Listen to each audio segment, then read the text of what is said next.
Hi hello ನಮಸ್ತೆ, welcome back to my YouTube channel. ಇವತ್ತು ಒಂದು ಒಳ್ಳೆ ರೆಸಿಪಿಯೊಂದಿಗೆ ಈ ವಿಡಿಯೋನ ಸ್ಟಾರ್ಟ್ ಮಾಡ್ತಾ ಇದ್ದೀನಿ. ಅದೇನಪ್ಪ ಅಂದರೆ ಎಗ್ ಮಸಾಲ. ಅದನ್ನು ಹೇಗೆ ಮಾಡೋದು ಅಂತ ನೋಡೋಣ.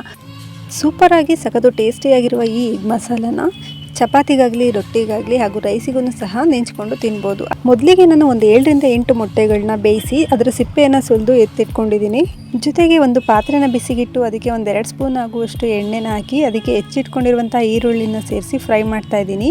ಇನ್ನು ಒಂದು 4 ಪೀಸು ಚಕ್ಕೆ, ಒಂದು 5 ರಿಂದ 6 ಲವಂಗನ ಹಾಕ್ತಾಯಿದ್ದೀನಿ, ಒಂದು 4 ಪೀಸು ಶುಂಠಿನ ಹಾಕ್ತಾಯಿದ್ದೀನಿ. ಜೊತೆಗೆ ಒಂದು ಸ್ವಲ್ಪ ಬೆಳ್ಳುಳ್ಳಿ, ಒಂದು 7 ರಿಂದ 8 ಹಸಿಮೆಣಸಿನ್ಕಾಯಿನೂ ಸಹ ಹಾಕಿ ಚೆನ್ನಾಗಿ ಫ್ರೈ ಮಾಡ್ತಾಯಿದ್ದೀನಿ.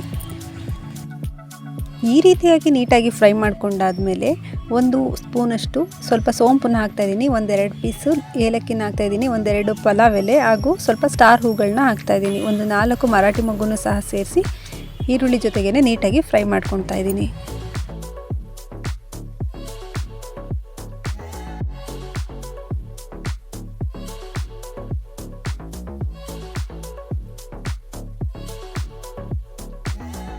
ಈರುಳ್ಳಿ ಎಲ್ಲ ಚೆನ್ನಾಗಿ ಫ್ರೈ ಆದಮೇಲೆ ಇದನ್ನು ಸ್ವಲ್ಪ ತಣ್ಣಗಾಗೋಕ್ಕೆ ಬಿಡಬೇಕಾಗುತ್ತೆ. ತಣ್ಣಗಾದ್ಮೇಲೆ ಒಂದು ಮಿಕ್ಸಿ ಜಾರ್ಗೆ ಹಾಕಿ ಅದಕ್ಕೇ ಸ್ವಲ್ಪ ಕೊತ್ತಂಬರಿ ಸೊಪ್ಪನ್ನು ಸಹ ಸೇರಿಸಿ ರುಬ್ಬಿಟ್ಕೊಳ್ತಾ ಇದ್ದೀನಿ.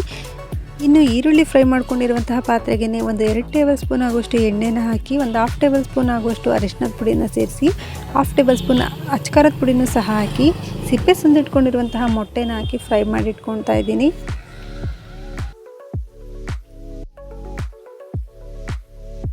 ಮೊಟ್ಟೆ ಎಲ್ಲ ನೀಟಾಗಿ ಫ್ರೈ ಆದಮೇಲೆ ಒಂದು ಬಾಣಲಿನ ಬಿಸಿಗಿಟ್ಟು ಅದಕ್ಕೆ 4 ರಿಂದ 5 ಟೇಬಲ್ ಸ್ಪೂನ್ ಆಗುವಷ್ಟು ಎಣ್ಣೆನ ಸೇರಿಸಿ ಅದು 1/2 ಟೇಬಲ್ ಸ್ಪೂನ್ ಆಗುವಷ್ಟು ಜೀರಿಗೆನ ಸೇರಿಸಿ ಫ್ರೈ ಮಾಡ್ತಾಯಿದ್ದೀನಿ.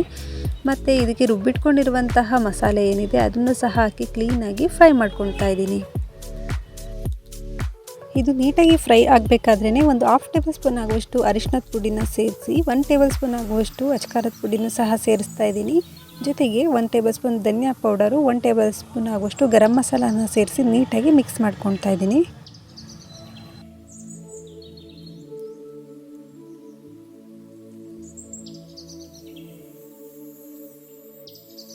ಈ ರೀತಿಯಾಗಿ ನೀಟಾಗಿ ಮಿಕ್ಸ್ ಮಾಡ್ಕೊಂಡಾದ್ಮೇಲೆ ನಮಗೆ ಟೇಸ್ಟಿಗೆ ಎಷ್ಟು ಬೇಕೋ ಅಷ್ಟು ಉಪ್ಪನ್ನು ಸಹ ಸೇರಿಸಿ ಕ್ಲೀನಾಗಿ ಮಿಕ್ಸ್ ಮಾಡ್ಕೊಳ್ಬೇಕು.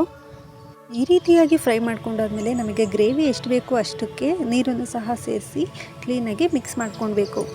ಈ ರೀತಿಯಾಗಿ ಕುದಿ ಬರಬೇಕಾದ್ರೇ ಈಗ ಫ್ರೈ ಮಾಡ್ಕೊಂಡಿರುವಂತಹ ಮೊಟ್ಟೆಗಳೇನಿದೆ ಅದನ್ನು ಸಹ ಹಾಕಿ ಒಂದು ಕುದಿ ಆಗುವಷ್ಟು ಕುದಿಸ್ಕೊಳ್ಬೇಕಾಗುತ್ತೆ.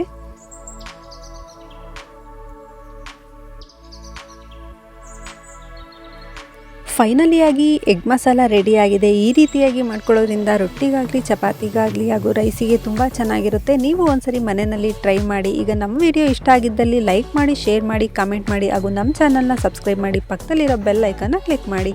ಮತ್ತೆ ಸಿಗೋಣ ಮುಂದಿನ ವಿಡಿಯೋದಲ್ಲಿ. Thank you for watching.